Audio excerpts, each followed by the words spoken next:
कुत्ते का एक छोटा सा पिल्ला अपने माता पिता के साथ जंगल के पास रहता था। एक दिन उसके माता पिता खाना ढूंढने के लिए निकले।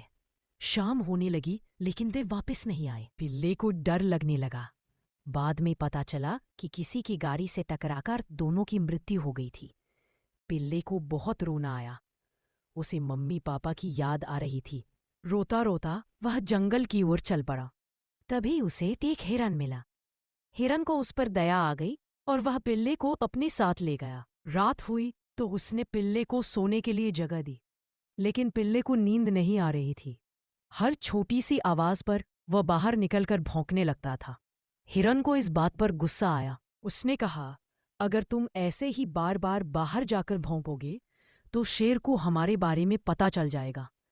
वह आकर हम दोनों को। पिल्ला चुप तो हो गया, लेकिन उसके मन में एक वो विचार आ रहा था, हिरन शेर से डरता है, इसलिए मुझे शेर के ही पास रहना चाहिए। अगले दिन वह शेर के पास पहुंचा। उसने शेर को अपनी कहानी सुनाई। उसने शेर से प्रार्थना की कि वह उसे अपने साथ रहने दे। शेर को पिल्ले पर दया आ गई। वह राजी हो गया। रात को फिर वही हुआ। पिल्ला बार बार भौंकने लगता था। शेर को गुस्सा आ गया। वह जोर से दहाड़कर बोला, अगर तुम इस तरह भौंकोगे तो मनुष्य को हमारे बारे में पता चल जाएगा। वह चुपके से आकर हम दोनों को पकड़ लेगा। पिल्ले को आश्चर्य हुआ कि शेर भी किसी से डरता है, लेकिन उसने तय किया कि वह अगले ही दिन मनुष्य के पास जाएगा।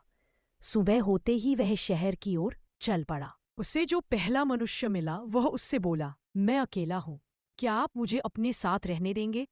मनुष्य ने जब उसके माता पिता के बारे में सुना तो उसे पिल्ले पर दया आ गई। वह पिल्ले को अपने घर ले गया।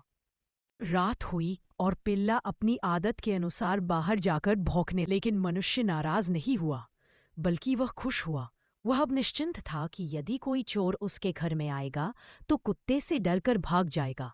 साथ ही कुछ गड़बड़ होगी तो कुत्ता भौंकेगा और उसकी नींद भी खुल जाएगी। इस तरह मनुष्य और कुत्ता दोस्त बन गए। यह दोस्ती आज भी वैसी ही चल रही है।